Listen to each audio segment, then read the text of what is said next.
Hey, good morning, everybody. It is Monday, December 29, 10 a.m. on the East Coast, 7 a.m. on the West Coast for Andy, and you are watching or listening to the Daily AI Show live. My name is Beth Lyons. I just mentioned Andy. With me in the studio is Andy Halliday as well, and it is a week. It is a slow week, but also a week with a lot of rumors. Often people take this week off, right, between Christmas and New Year's. But there are still people talking, things happening. Andy, what have you got? Do you have a news story you'd like to share? No, I never even thought about taking this week off. I think that's a good idea. I'm just gonna this is fun. Okay, so I'll start off the news with a new Chinese. It's not a new Chinese AI startup. It's an Alibaba-backed startup called Z.ai. Okay. So we've got X, and now we've got Z, and they just released the state-of-the-art open source model. Okay. So they beat DeepSeek, they beat everybody in Meta, everybody out there. And their new coding model, it's coding focused, as many of the models are that are open source. It's called GLM 4.7. I don't know why they launched their first one with 4.7, but that's probably an internal code naming convention. So this is their fourth, but the seventh version of the fourth model that they've been building behind the scenes, or maybe in China, they're known. But this one is coming out of the blue for me. And so here's the software engineering benchmark is the one that, they reached state of the art on. And they achieved 74% on SWE-bench. And that is the first Chinese lab to break 70%.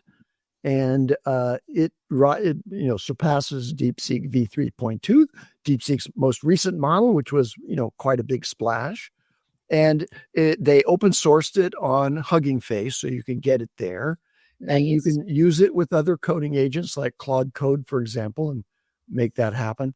But they also registered in China, passing the Hong Kong hearings necessary to do an initial public offering. So they're going to go public here with a raise of approximately 300 million. So this is just news that is important because the Chinese, even despite the hobbling of availability of the tools, the infrastructure, the chips that are needed to do advanced pre-training and fine-tuning of models, they are coming out on with record pace with open source models that rival the frontier models. And so just important to note that there's not just the players that we've heard of before, but there are other players in China that are doing an incredible job in the open source world. Absolutely. So I will add my rumory news. This comes from Strawberry Man, who we may all remember, who came out with it's called Strawberry Man because he came out with the knowledge, the prescient knowledge that Q and star, right? Those were two different technologies were being put together in an open AI model that was then codenamed Strawberry. He started to talk about it about a year before we actually got the actual model. So when he talks about stuff, he knows some inside things, but it's not necessarily related to timing. That said, there is something that he's very excited about. Big day for AI news today, huge. But the post that got people sort of going back and forth about things was he said, okay, I'm tired of holding back. Some of the labs are holding things back from you, meaning the public. And what's interesting about this is that we have we've talked about this, right? The acceleration curve is expletive vertical now. Nobody's talking about how we just compressed 200 years of scientific progress in 6 months. Actually, we are talking about making. But labs are hitting capability jumps that would have been sci-fi last quarter. We're beyond mere benchmarks and into territory where intelligence is creating entirely new forms of intelligence. So, what they're talking about, I watched a demo yesterday that casually solved protein folding while simultaneously developing metamaterials that shouldn't be physically possible, right? So these are things that we've seen people talk about in theory. This seems to be either a desire for attention or a real experience that he has had. Those are I don't know, put even money on both potentially. But basically what he's saying is we're at the place where we're in recursive intelligence territory. Not the models that are being released to the public, but the models that are private and in-house are now in a possibility of recursive intelligence, which is Prometheus and the story from Life 3.0. And so what he's referencing is it's no longer possible to predict some of the second order effects. So let me just comment on this, which is I want to commend to everybody out there. Required watching, if you haven't watched it already, is The Thinking Game. Yes. This is the story of Google DeepMind being founded, and Demis Hassabis, who is the fellow who is a child prodigy. His whole story is wrapped into this thing because he is the brilliance that created the kernel of intelligence, human intelligence collected, that's creating the artificial intelligence at the cutting edge. And The Thinking Game will just give you a whole new perspective on the development of AI and the history thereof. So you have to go watch it. The Thinking Game. Take some time during this off week if you're not working. I think it's a little over an hour or so. It's an incredible documentary, beautifully produced. And anyway, you'll get an idea about just how advanced the artificial intelligence has become in the applications that Strawberry Man is really talking about, which is like AlphaFold, which was the thing that they struggled with for years, but ultimately cracked the case, if you will, and generated a thing that seemed like an unsolvable thing, which was folding proteins, a very complex mathematical problem, but they figured it out. And that to the benefit of humanity. And, a really moving moment is when, they're talking internally at DeepMind, which was already acquired by Google, about, okay, so now how do we use this? We can, put up a server, and you can subscribe to the server and give it your program that you want to pursue to, calculate the fold. And Demis says, no, let's just do all billion protein possibilities, and we'll just release this to the world. This is our gift to humanity. Wow. And that's what Google DeepMind did. Right. So it's available to everyone for research purposes. And it was literally, the métier of people at Google DeepMind, a very large team working on that. Large in the sense that, you can count them on both hands, probably, the team that you see in the conference rooms there. But totally amazing story of an enormous accomplishment that is, I don't know, it's seminal with respect to AI and to the future of the world. Yes, and to the thoughts of the people who are making the decisions that are this impactful. It's almost like a prequel, and then like the second in the series, because it goes more into the forming of Google DeepMind than AlphaGo did. but the protein folding is the story after AlphaGo, significantly after AlphaGo, but still related based on some of the characters are still the same. They're not characters. They're people in a documentary, but they're characters. Some of those. Another interesting vocabulary that was created by Google DeepMind is this alpha series of models. And the ne plus ultra of that series is Alpha Zero. And he speaks about that at the very end of the thinking game, which is, okay, AlphaGo, worked in the context of a game and learned how to beat everyone in the game. Right. Then AlphaFold worked in the world of mathematical predictions of very complex protein folding calculations. And it beat that game.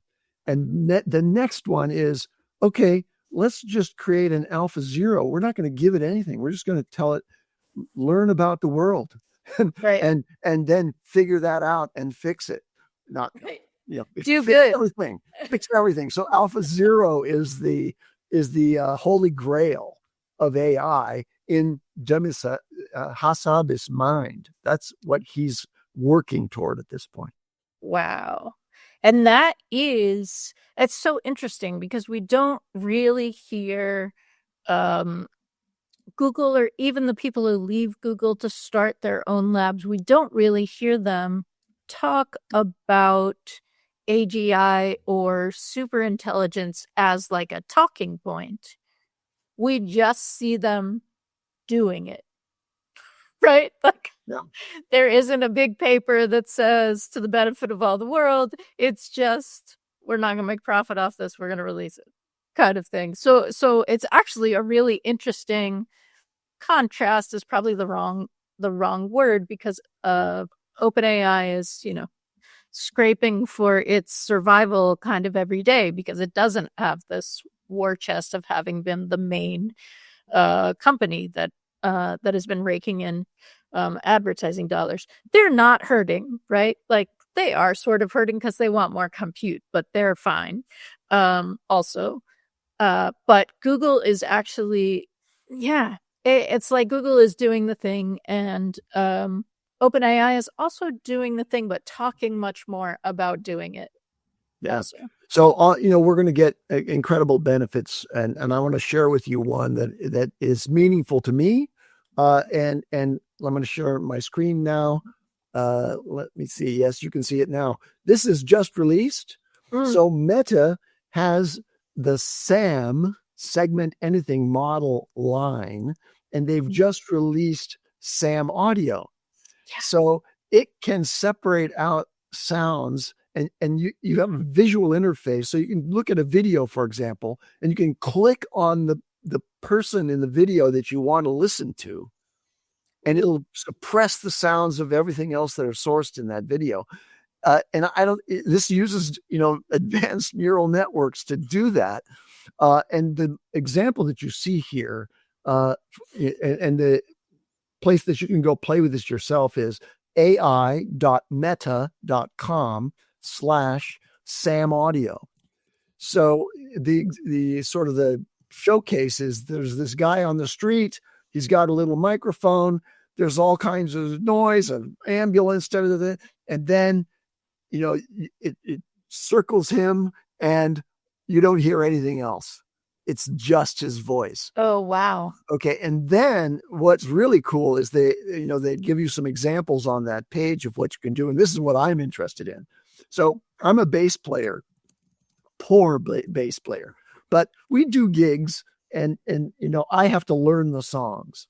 Well, sometimes the bass is behind the scenes to some degree, and you have to listen really carefully to hear what the bassist is doing if you want to replicate the actual line. Well, now I can just text prompt Sam audio and say, play the bass line only. Oh, wow. And it'll take out that instrument and present that. And now I'll say, okay, well, just amplify the bass line so that it's 3 times the sound level of all the other instruments, but keep the other instruments there so that I have a kind of a metronome that's going on in the background. So I've been thinking about this being possible, and now Meta's just released Sam Audio, and so I'm looking forward to trying it. That's amazing. I can also see it being used for choir parts, right? Like, because those are practice tracks, right? Somebody like records themselves just singing that line. But maybe you don't have to wait for the practice tracks. Maybe you can just say, okay, I'd like to give me the alto. That's amazing. So that was part of Strawberry Man's over the weekend discussions. He said that 3 different labs had shared a similar thought that they are seeing emergent capabilities that have not been part of the training data, that have not been something that that the model was going for, right? They have some ideas about where they'd like to go, and these are just popping up emergent capabilities. So today, also, Strawberry Man says we're going to get big news, but the big news is not going to be a new model, and it's not going to be a single lab. So keep your eyes and ears open, I guess. Kyle Shannon over at the AI Learning Lab and the AI Salon, a friend of the show, guessed a joint charter agreement about the state of AGI from major labs. Maybe that's what's coming. We'll see if Kyle's correct. All right. Andy, what else you got? All right. Well, there's an AI evaluation firm called Meter, METR, and it does evaluations and analysis of models. And they just released a new analysis of Claude Opus 4.5, Anthropic's frontier state-of-the-art model, finding it is capable of managing tasks that require 5 hours of work, the longest duration of any model to date. So one of the skills of a model has to be retention of context and continuity of its efforts so that it doesn't kind of spin off into some weird direction in the course of a multi-step reasoning approach. And this is really essential to coding, for example. You can't, suddenly go off on a tangent. And so Opus 4.5, the top model in the Anthropic line, is surpassing all the other models at this point in its ability to maintain context and continuity to that degree. That's amazing. Thank you. This next story, I really wish Carl were here because there's a story coming out of China that is talking about the robot rental market in China, because of course China has way more robots as sort of everyday things. China's robot rental market is exploding from 140 million to 1.4 billion in 1 year. Use cases are mostly events, weddings, trade shows, and concerts. But the amount of money that you can rent for are somewhere between 138 a day for robot dog kind of thing. I don't know if it's a tiny robot dog is 138 and the larger puppy is only like I almost said larger life-size robot dog. There isn't really a life-size dog. Like A, dogs are not one size. B, a robot dog isn't really a dog. But okay. Like 1380 for and I assume this is USD. Hey, I'll rent you my own dog for all bucks. But I need a day off from the barking. See, now really what we need is the robot goat, right? Just go clear that whole brush situation. But like 1380 a day for a humanoid robot. Can it talk? Like, is it extra for if it can talk? It may be extra if it can talk. I believe, yeah, because currently it's speaking humanoid robots can talk, right? That's yeah. no. But yeah. But maybe in China sometimes they have a screen that can give an expression. It may be that it's like talks in words going across its face and not actually out loud. So this is important to note, which is that one of the ways that we'll get to affordability for humanoid robots is going to be via rental. Yeah. Right. So you're not going to need a robot all the time. For example, Carl only needs his recycling taken out once a week. So he'll just rent a robot to do that. The delivery is extra, though. I get your neighbors together, right? Like, no, yeah, there you go. Yeah, you could do a little, gathering of your local, co-op, and an autonomous vehicle will deliver the robot and it'll clean up the area. I can see that happening. The homeowners association can pay for the rental of the robots to clean up the area. I can see some salty Canadians saying, I got 2 teenagers, go. Now, there will be much more messiness happening because there will be a lot of unemployed people, using the spaces and messing them up. So we're going to have to need some robot assistance.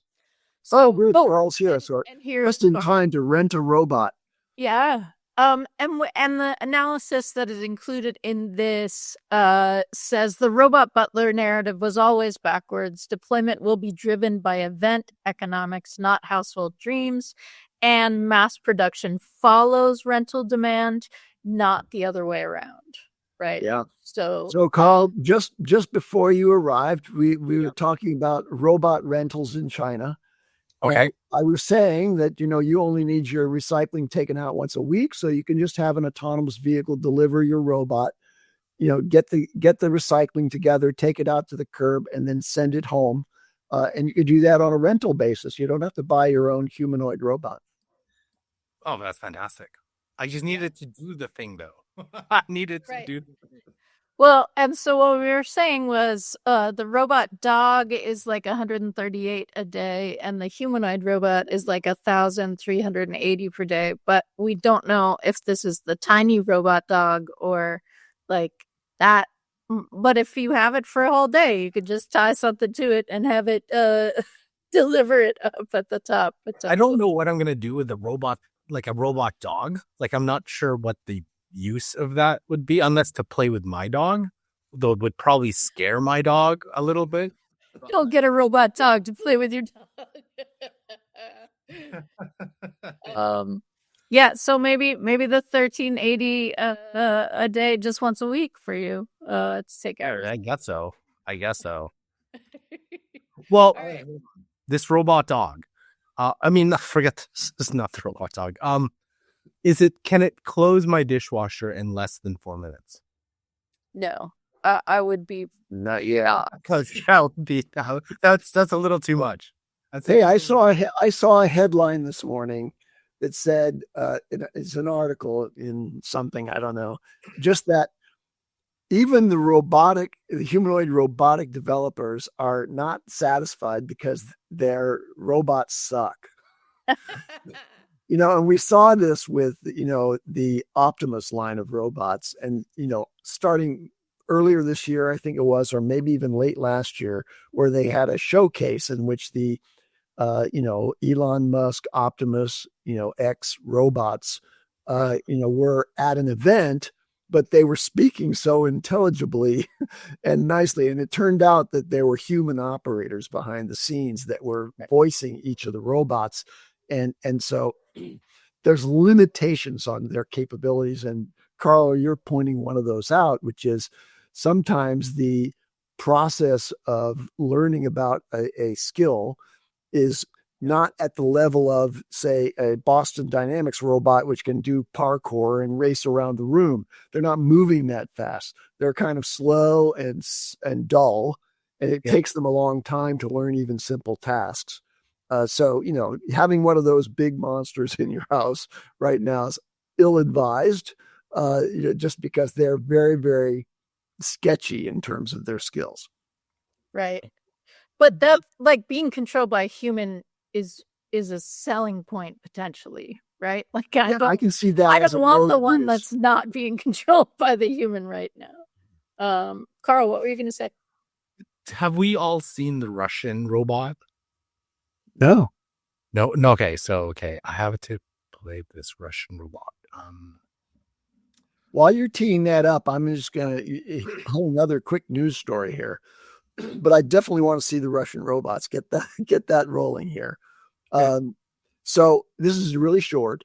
But last week we talked about a new company called Poetic, Poetiq, Poetic, and they had the state of the art performance on the ARC AGI2 benchmark. And they achieved this by a secondary application of orchestration tools that support a model, and the models that then hit the benchmark. And this is AGI too. This is like a test of how well that model is approaching artificial general intelligence. Well, they just ran their system. They used their orchestration system on top of Claude Opus 4.5, that model that I mentioned earlier as the one that has the longest duration of reasoning and continuity of context. And that reached 70% on ArcAGI2. ArcAGI2 was the benchmark that was created that because ArcAGI1 was getting a little too easy, and so they had to get another one. And most of the main models, just without any assistance, like the Poetic platform, they could only do like 5-10%. And then things started happening in 2025 that ArcAGI2 moved all the way up to now 70%. It passing on the ArcAGI2 tests. So major progress towards AGI by a combination of efforts. Mm-hmm. Well, when we talk about, like, do you think the benchmarks, do you think will be like the ARC AGI benchmark was designed essentially to, like, there was two, like the first one, then the second one, but it looks like by the end of this year, that'll be blown through. There needs to be ARC AGI 3 or something else, right? Because I think Which year? The end of this year is in 2 days. No, I mean, sorry, the 2026. Okay, cool. I'm really surprised at the model that already blows that out, right? So, and then what was the humanity's last exam? Yeah, yeah, Nine's last exam. We're at what, 44%? Is that like pressing the 50% that gonna hit? Maybe I haven't tried that recently. That one. Are we definitely going to get humanity's last exam 2.0? Yes, well, that has to be harder than it's not the last. So you've got to be like, yes, it's like the final version for final. So yeah. So in our chat, Greg says that the robot rental is expensive. It comes out to $54 an hour. So maybe that's a high end. Carl, do you need me to put the video on the stage? Please put this is how I see robots right now. I thought this hilarious. Oh, wait, did I put the sound on? Yep. Okay. We could hear it.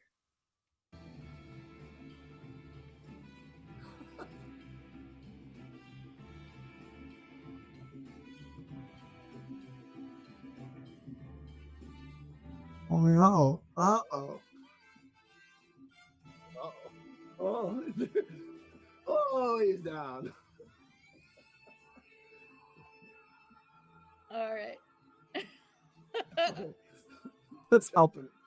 Oh no. They put a black screen up. Okay, so we gotta be what, like, hey, we're early. I think like that's so for those of you who are listening and didn't get a chance to see the video, it's just funny. They're on stage, they're playing the Rocky, like winning sounds, and the robot stumbles out and then collapses to the floor, and the human handlers stretch a black screen across, like just a fabric screen, and hold it up to hide the robot. You just had it lying in the wings just in case, or maybe something got unveiled on stage. Now, in before. fairness, Carl, is this the very best that Russia has to offer, or is this just a video of One? No, it was presented like on there's like other videos of it, and it is Yes.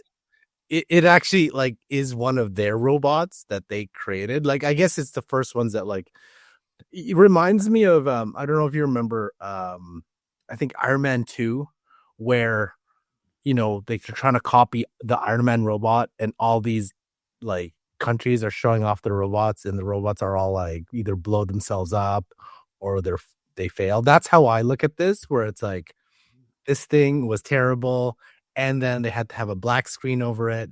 But I was like, didn't you test this? And then the person bringing out the black screen, if you watch the entire video, it was curled up, so they couldn't get it up. Well, so it's like they just have the two guys like essentially drag this body to the back, right. put it out of its misery. I mean, it's walking out like your drunk uncle. Yes, exactly. It's sort of leaning forward and a little split thing, and then it just tips over.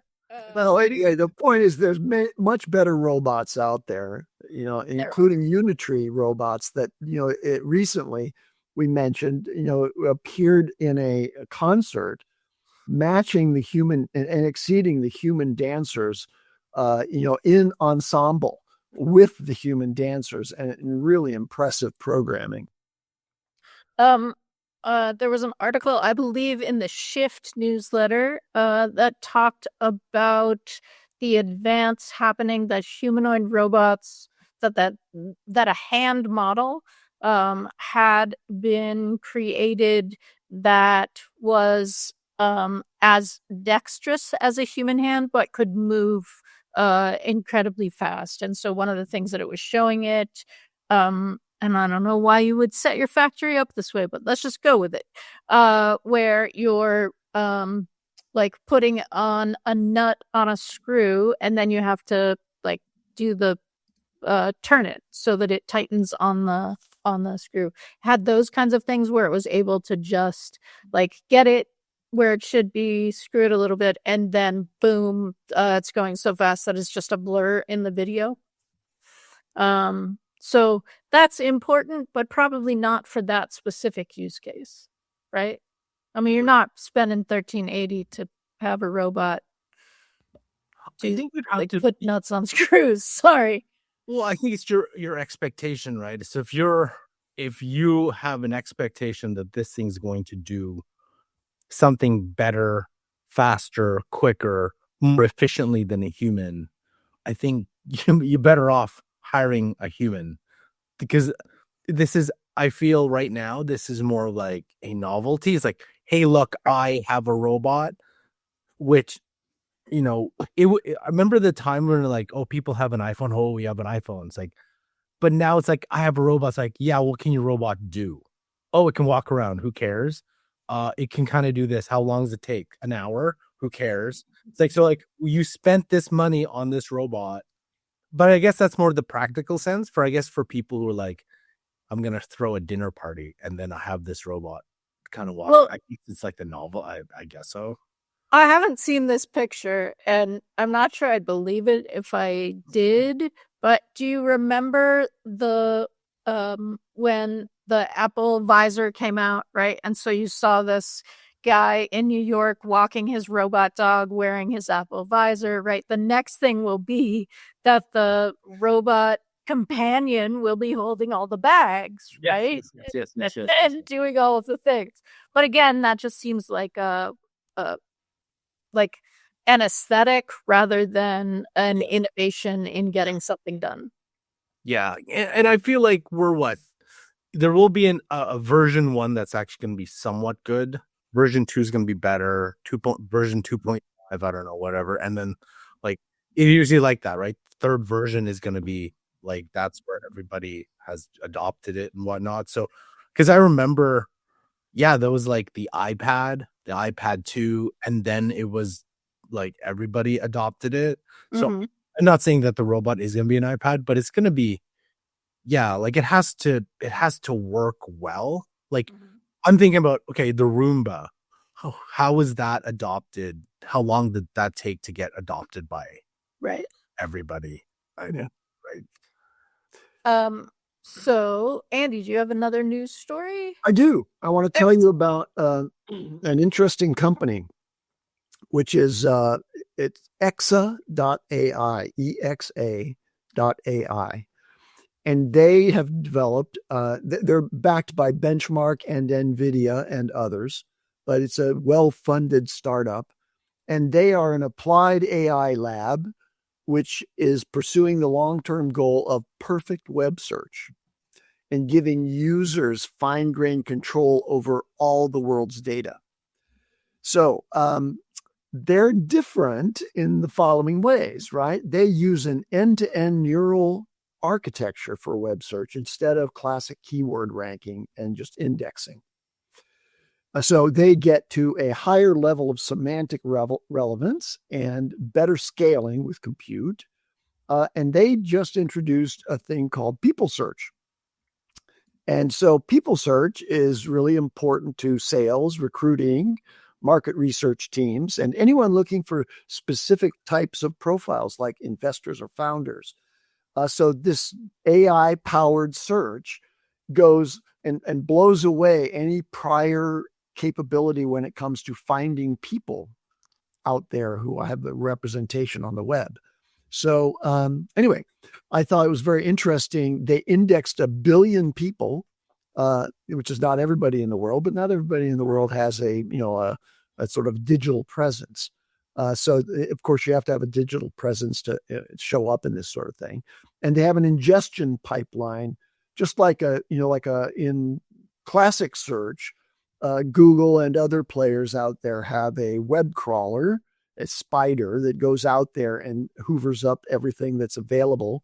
And then that spider puts those in a database, and then you have an index on top of that database. You put in terms, you get back the results that are from that collection. Well, they have an ingestion pipeline for people that's built for 50 million updates per week, meaning, okay, of the 1 billion people, like, many of them, like my profile on LinkedIn doesn't change. I'm not changing jobs or anything anymore. So there's no update required for me. But for those people who do make changes, 50 million updates a week is at the state right now for exa.ai. They have a line of research assistants, but this one is focused on people. So anyway, a very interesting company. Yeah. My thing immediately goes to, oh yeah, sales and stalkers. Like, I'm hoping it's very expensive. Let's not bring that pricing down. Yeah. My guess is that most of their results are not. This is not like those scammy things that you found on the web, which would say find your ex or that kind of thing. This is more. It's focused, I'm sure, that 1 billion people is global sort of professionals to start with. Eventually, this kind of search, neural network based search technology could extend to other things that are on there, like the DMV records and so on. But I doubt that that's part of exa.ai at this point. In order to monetize that capability, they're going to be focused on recruiting. And, let's say you're founding a company and you want to locate people who have specific expertise in your area. And, the only thing you can turn to at the moment is LinkedIn. Well, now exa.ai is offering a different model than LinkedIn, where everybody has to basically put up their own profile in order to be appearing in that. But I'm sure it ingests LinkedIn. That's part of the thing. And the question there is, like, is there something proprietary about LinkedIn data? I don't think so. I think it's the data is owned by the people who publish it on LinkedIn. I think Microsoft thinks that there's you should be. I don't know. That's an interesting question about whether exa.ai can hoover up all the LinkedIn profiles. I think it's a violation of Microsoft's terms because Microsoft wants to sell you the Hoover, right? Yeah, I know. But I mean, who knows? Maybe who knows? That's an interesting point. So let's task one of our audience members to go find out whether there's an intellectual property block on Exa.ai. And Jennifer in the chat is doing the opposite version of me. Like, could this be used to find single men?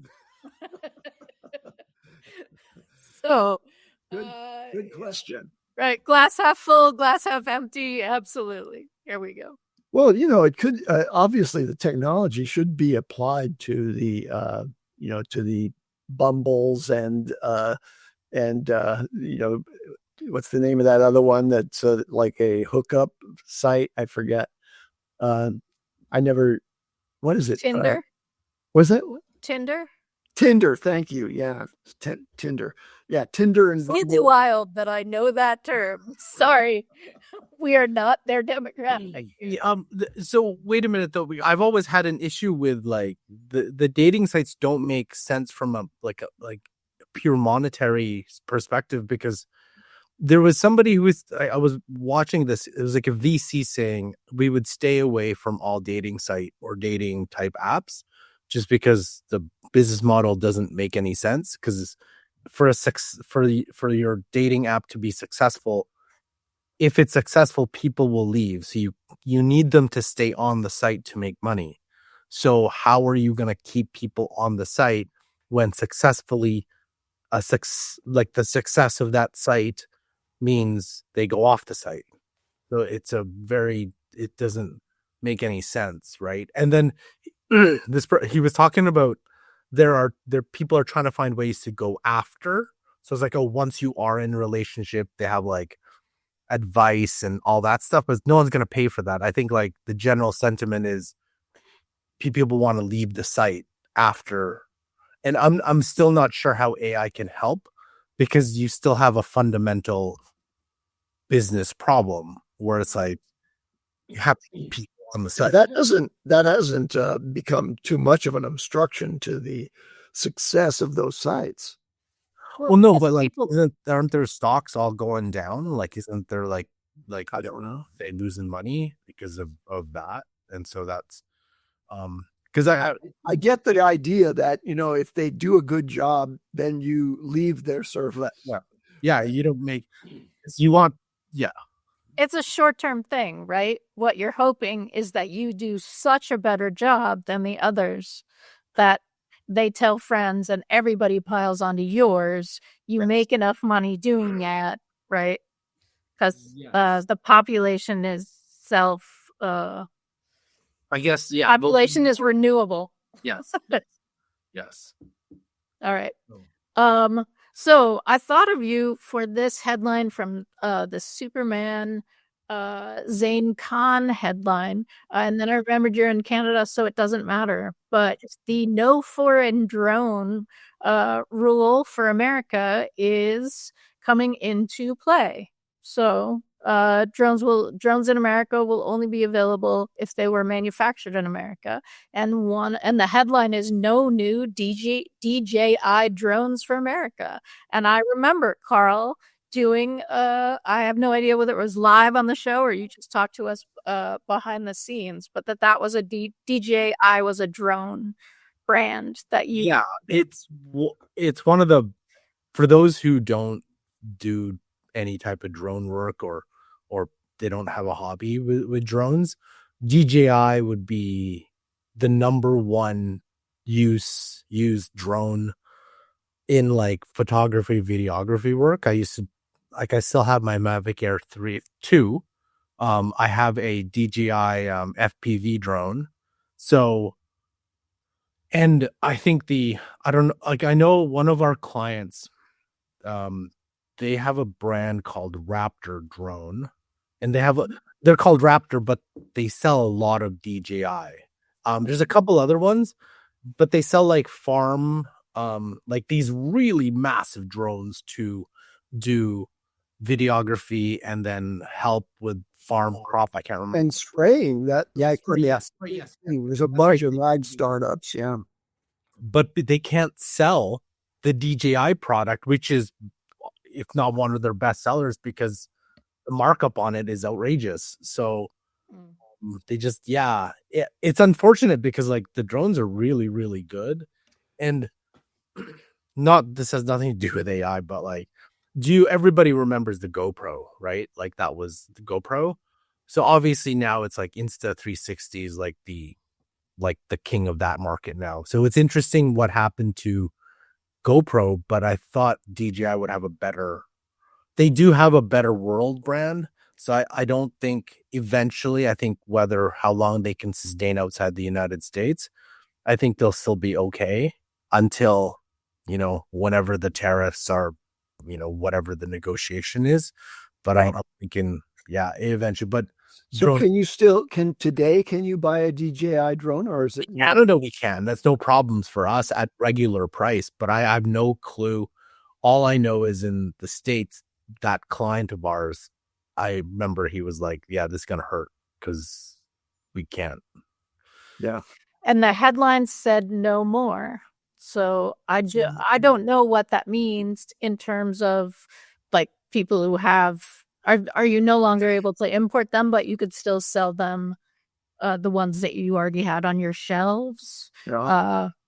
But it is part of the of President Trump's All America, Made in America for drone program. All right. What he said, 4 drones. Is that what like? Yeah, Oh. it is drone specific. So That doesn't mean that it doesn't exist for other things. Here's the AI overview for that. DJI drone restrictions in the U.S. Yes. Subject to the new FCC rule in December this month, banning new models. Okay. But existing previously authorized models like Mini 4 Pro, Air 3, and Mavic 3 remain legal to own, fly, and sell from current stock. Yeah, because like the Mini 4 is sense. one of the best drones, like because it's under the there's a weight limit, I think, for being able to fly in certain airspaces, and that one is below the weight limit, and it's really, really like it's 4K, like I think 20, 30, 40 minutes. Like it's been every year. It's like the battery life has been fantastic and like the clarity and stuff, but yeah, it's gonna be weird because I don't know any other brand that really competes with that in Canada or the United States. So Right. I bought several drones for my 2-year-old grandson.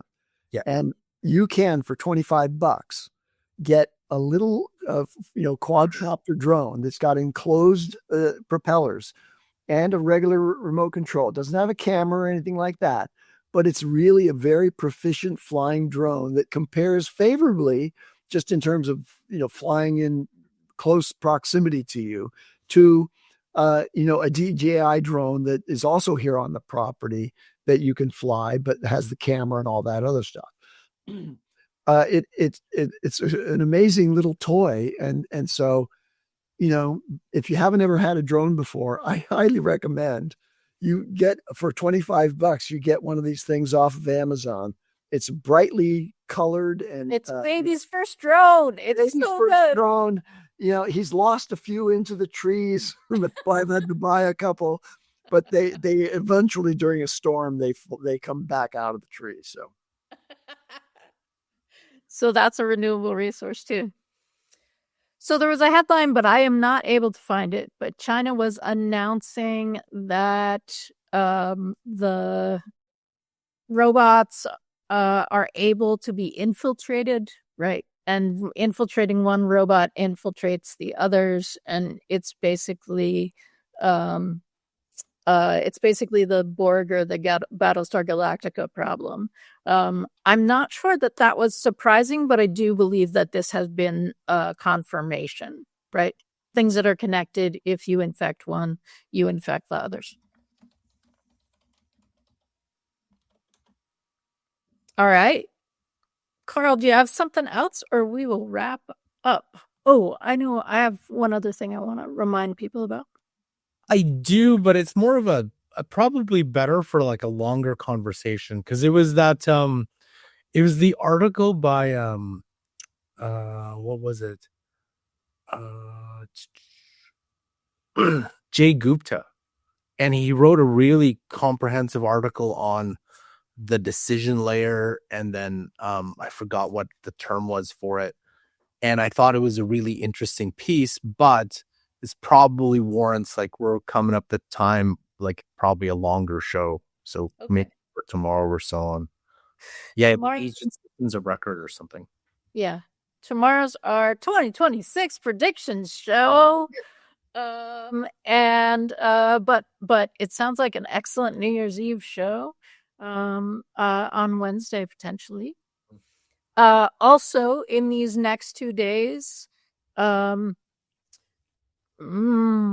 did they say? They said Claude Code and Codex. So Anthropic's Coder and OpenAI's Coder was you have double the rate limit that you would normally have through the end of this year. End of this year is now Thursday. So you have 3 more days to go nuts coding. Don't forget that. It's a great opportunity to get in and play. All right. That's my last thing. Thank you. Yeah. All right. Thank you for everyone who is with us in the chat. Jeff, Greg, FC. We have a couple of Jens. Jen and then the other Jen also. Stacy is with us. Gwen must be off gallivanting. So Gwen, we miss you. Or maybe you're here and I'm just not seeing your name. And if you would also like to join us in the chat, what I'm reading from is our YouTube chat. We also stream to LinkedIn and we can see your comments, but we can't comment back to them. So if you'd like to be part of the Gwen was here. Thank you, Jennifer.